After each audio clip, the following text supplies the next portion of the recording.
Hello, I am doctor Neeraj नागर। मैं एक सीनियर फिजियोथेरेपिस्ट हूँ। मुझे 19 साल का एक्सपीरियंस है।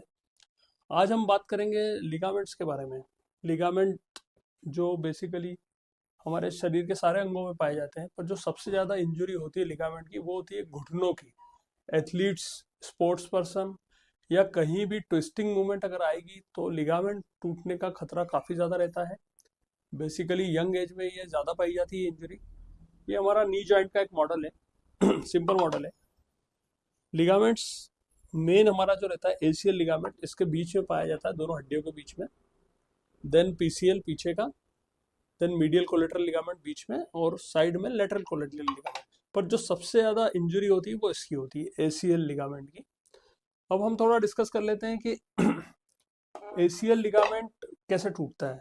जब भी आप कोई स्पोर्ट्स खेल रहे हैं, समझ लीजिए आप हॉकी खेल रहे हैं, फुटबॉल खेल रहे हैं, खो खो खेल रहे हैं, या आप डांस कर रहे हैं, जब भी ट्विस्टिंग मोमेंट होगी, आप खड़े हुए और एकदम मुड़े, तो लिगामेंट का ब्रेक हो सकता है। अब हम इसके बारे में डिस्कस करेंगे कि लिगामेंट्स कब किस तरीके का ट्रीटमेंट इसमें होना चाहिए। हम इसके बारे में बात करें कि इसका ट्रीटमेंट किस तरीके का होना चाहिए तो जब हम किसी को इंजरी होती है तो पहले उसको सबसे पहले उसकी एमआरआई कराई जाती है। एमआरआई में ग्रेड्स दिखती हैं, ग्रेड 1 2 3 4। अगर हमारा लिगामेंट का पार्शियल टीयर है, मतलब लिगामेंट पूरा आपका टूटा नहीं है, तो it will come under grade 1 and 2। वो बिल्कुल फिजियोथेरेपी, एक्सरसाइज, मेडिसिन और कंजर्वेटिव मैनेजमेंट से बिल्कुल ठीक हो सकता है, उसमें सर्जरी की आवश्यकता नहीं है। पर जैसे ही आप ग्रेड 3 और 4 पे जाते हैं, 4 में कंप्लीट टीयर हो जाता है, तो सर्जरी ही इसका एकमात्र विकल्प रहता है। अगर इसमें हम बात करें कि सर्जरी के बाद फिजियोथेरेपी किस तरीके से की जाती है, तो उसको हम 3 फेसेस में बांटते हैं। शुरू के 2 हफ्ते पहला phase, then 15 days second phase, after that 1 month third to fourth phase में एंटर कर जाता है।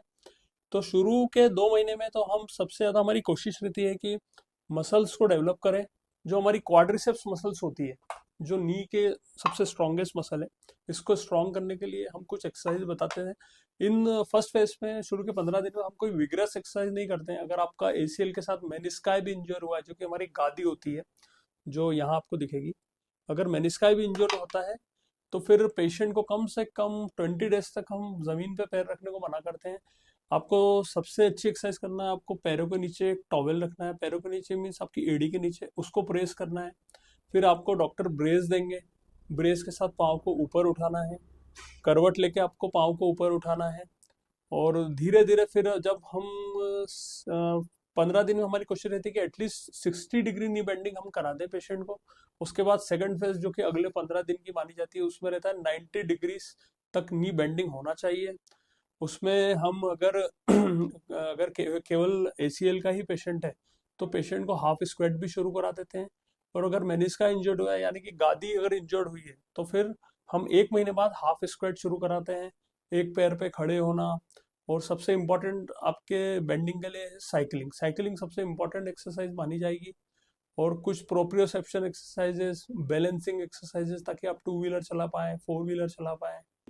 अगर हम बात करें कि स्पोर्ट्स पर्सन का रिहैब कैसा रहता है, तो अगर कोई प्रोफेशनल स्पोर्ट्स पर्सन है, नेशनल या इंटरनेशनल लेवल पे खेलता है, तो उसे एटलीस्ट 10 to 12 मंथ्स वेट करना पड़ेगा। क्योंकि रिहैब भी फिर हम काफ़ी विग्रस करते हैं ऐसे पेशेंट्स में। अगर आप जनरली स्पोर्ट्स खेलते हैं, शौकिया तौर पे खेलते हैं, तो आप लाइट स्पोर्ट्स तो 6 मंथ्स बाद ही चालू कर सकते हैं। थोड़ा सा फुटबॉल जैसे स्पोर्ट्स में थोड़ा सा और टाइम देना पड़ता है। पर आप 5 to 6 मंथ्स बाद नॉर्मल स्पोर्ट्स में तो लौट सकते हैं, not a professional sports person. तो मैं उम्मीद करता हूँ कि अभी हमने जो आपको बताया है लिगामेंट्स के बारे में, वो आप लोगों को जानकारी अच्छी लगी होगी। इस तरीके की किसी भी तरीके की जानकारी के लिए, भले ही वो इससे लिगामेंट से रिलेटेड हो या कुछ बॉडी के दूसरे पार्ट्स की एक्सरसाइज से रिलेटेड, आप हमारे दिए गए नंबर पे जो डिस्क्रिप्शन में दिए हैं वो संपर्क कर सकते हैं। और हम अलग अलग इंजरी के हिसाब से इसमें एक्सरसाइजेस और आगे डालेंगे। थैंक यू, धन्यवाद।